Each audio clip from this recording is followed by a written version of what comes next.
Brothels closed down, the police force was laid off because crime went so low, Bible sales skyrocketed throughout the nation. This is the story of the Welsh Revival and its leader, Evan Roberts.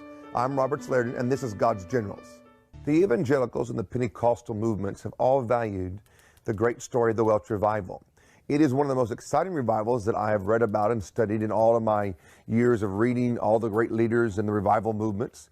And that's what we're going to talk about today, is how God chose a young man named Evan Roberts. He was in his 20s when God chose him. So you don't have to be a doctor of theology or have all the experience or come from the right type of family. You have to just have the right heart, and God will use you. And many of you have the right heart, but sometimes you've heard, well, you don't have this education, it didn't come from that church. That means nothing. God responds to the heart condition of a man or of a woman. Evan Roberts was born in Wales. His family worked in the coal mines like he did as a young man himself.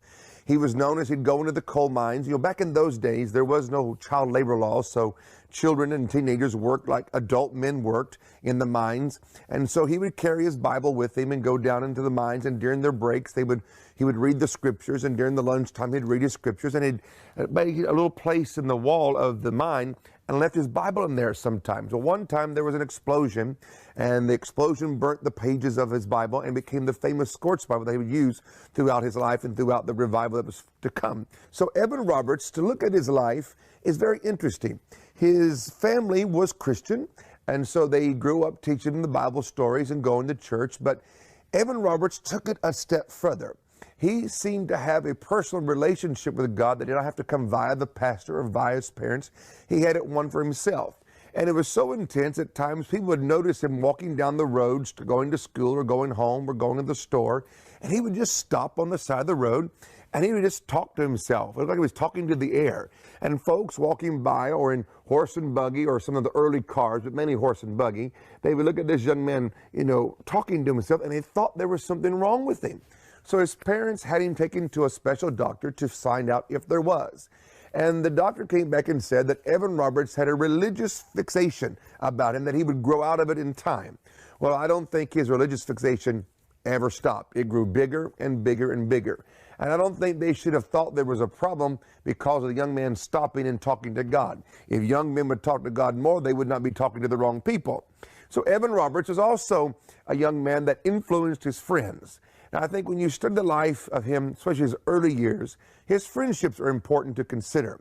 We're all influenced by who we hang around, who we talk with, who we are asking questions of, and their reactions to our conversations and our activities. And Evan Roberts was one of those. If you couldn't find him at school, you couldn't find him at home, you might find him playing sports with his friend, but most likely you would find him at church or doing something around his home church of Moriah Chapel. And so he was off at a revival meeting, and one of his friends had gone with him to attend this meeting, and there was time for them to pray. And so they all got on their knees by the pew where they were at, and some walked forward to the front of the church as the service was coming to an end. In those days, people were invited to come to the altar and pray, and that's how they would end the service. In our days, we usually sing with a happy song, and we leave with a shout, and we leave the service that way. In those days, they actually prayed the end of the service. And Evan Roberts knelt down, and the Spirit of God came on him and spoke to him and showed him that there was coming a great revival to Wales, and he was going to be a part of that great revival. And in this vision and this visitation, God said to him that over 100,000 souls would come to him in a short amount of time. So when this vision ended, he came out of it, and he turned to his friend and said, "Do you believe that God can give us 100,000 souls in Wales?" And his friend said, "Yes." Now, to me, I'm so glad that he had a friend that went, "Yes." What would your friend say? Would your friend say, "I don't think so," and give you all the reasons why this cannot happen? It reminds me in the scriptures about Daniel and his 3 friends. When the king was going to kill all the wise men because they couldn't interpret his dream, then Daniel said, "Give me some time." He leaves the king's throne room and goes to his friends and says, "We've got to pray." And all of them get together and pray and get an answer. Thank God that we can have those kind of friends, and Evan Roberts did too. He goes back to his home church of Moriah Chapel, asked the pastor if he could have a youth meeting after the Sunday morning service. Well, mainly adults showed up and 1 or 2 youth showed up. And in this youth meeting of about 14 people, he expressed what God had said to him, and he prayed this famous prayer: "O Lord, bend us, O Lord." And that was the prayer that began to ignite the Spirit of God in the heart of man in Wales. And from this little revival service, or this little youth meeting, sprung the revival meetings. And it began to grow, it began to increase, to where it affected the nations. And now, 100 and some years later, we still admire it, we still love it. When I come back, we're going to talk about the great happenings of the Welsh Revival. I've always enjoyed reading about what happened in the Welsh Revival, what went right, what went wrong. The Welsh Revival began, as I said, in a youth meeting at Mariah Chapel. And thank God the pastor was not one of those that was scared to give one of his young men an opportunity to share his heart, and when he recognized that God was doing something, to support it. So many ministers today control so much that it would take an act of Congress, as my grandma used to say, for God to get through the door of the church. But at least in Mariah Chapel, on this time period in the early 1900s, the pastor said yes to Evan Roberts, and the revival began to start. When the testimonies begin to roll, the crowds begin to come and fill up, because they heard about a promise that God was going to visit the little nation of Wales. And as it began to spark and begin to happen, all groups, young and old, came, and they would come into a service. And here's how the revival meetings were like. They were conducted this way. Evan Roberts was not really wanting to be the star. He said about himself, "I want to be the window that you look through to see God. Don't look at me, look through me, or look at who I'm pointing at." So one of his great characteristics that helped the beginning of the revival, which also became a weakness of a revival, is he didn't want to be the great star of it, but yet you need to be a leader of it. And so there's a great waltz you have to have between not wanting to be the star, but yet still taking the position that God gave you. And Evan Roberts found that in the beginning and began to be used to become a catalyst of the great flow of the Spirit.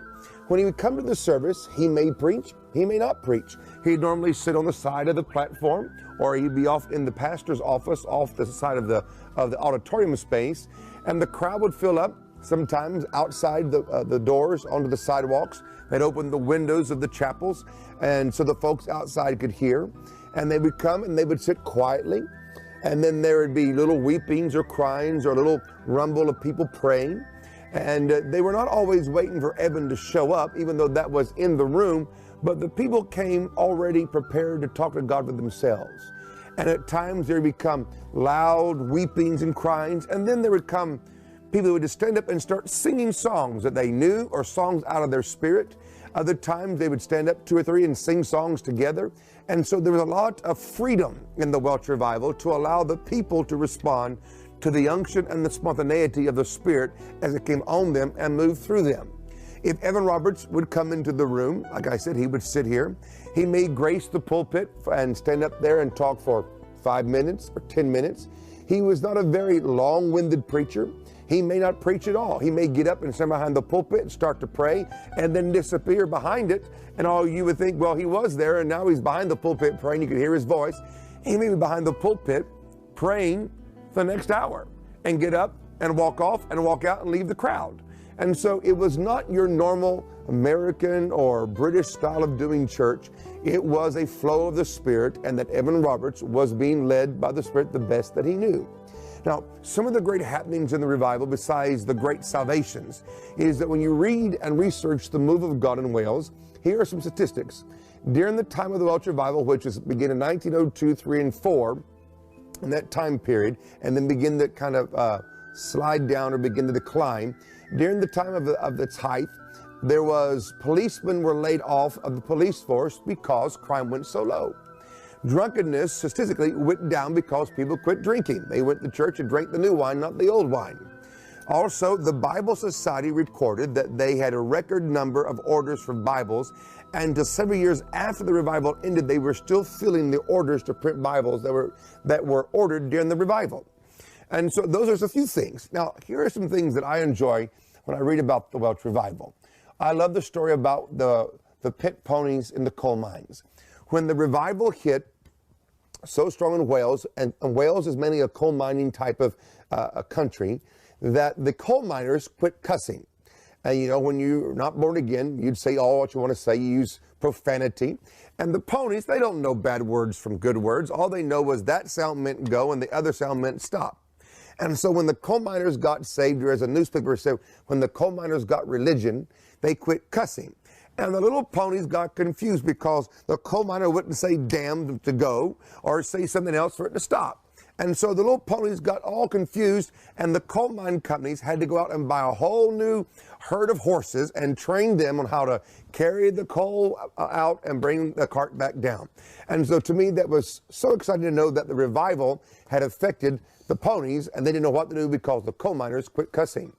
The other thing that I find very intriguing about the Welsh revival was during the time, every year, like every nation does, is that we have sports events. In America, we have the World Series, we have the Super Bowl, and in America, we call it soccer. In Europe, we call it football. And so in Wales, during the time of the revival, they didn't have a Super Bowl or a World Cup for their nation. When you read in 1901 who won the football game, who won the big tournament, and then you get down to the year of the revival, and then it's written in the name where you should put the name of the team that won, and it just says revival. There was no tournament because everybody was going to church and having a religious experience. Now that's like saying in America that we didn't have a Super Bowl because everybody was going to church and more concerned about God and the condition of their soul than they were about the Super Bowl. That would be a big event. The other great thing about the Welsh revival was that the business hours in the nation changed. When no one's shopping, why keep the store open? When no one is going to the restaurants, why keep it open? The business hours of Wales during the time of the revival changed because business concluded early because no one was buying or selling or doing business. They were going home, getting dressed, going to church, and maybe be there to midnight or 2 or 3 o'clock and then start again. Can you imagine in America or in London or in Berlin that all of a sudden a move of God comes and the business hours of the whole nation changes to accommodate the people wanting to go to church and wanting to be around God and wanting to be moved by the moving of the Spirit in their own soul? That's what happened in Wales. These are just a few stories that shows you the impact. The young people were involved, the children were involved, the elderly were involved. There was over 100 preachers that we know of that was being used by God all over Wales at one time. So it was not just around Evan Roberts' personality, even though he was the leader. He's the one that God chose to be the catalyst. But there was at least 100 people, 100 ministers that were being used all over Wales. In a couple of minutes, we're going to be letting you hear the only voice recording of Evan Roberts. It is a rare piece of church history. I'm so glad I found it. It was almost lost to the decay of time, but it was reconstructed and put together. In a few moments, you're going to get to hear the Welsh revivalist himself speak as he did during the time of the revival.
stuur jij vrijwillig lief.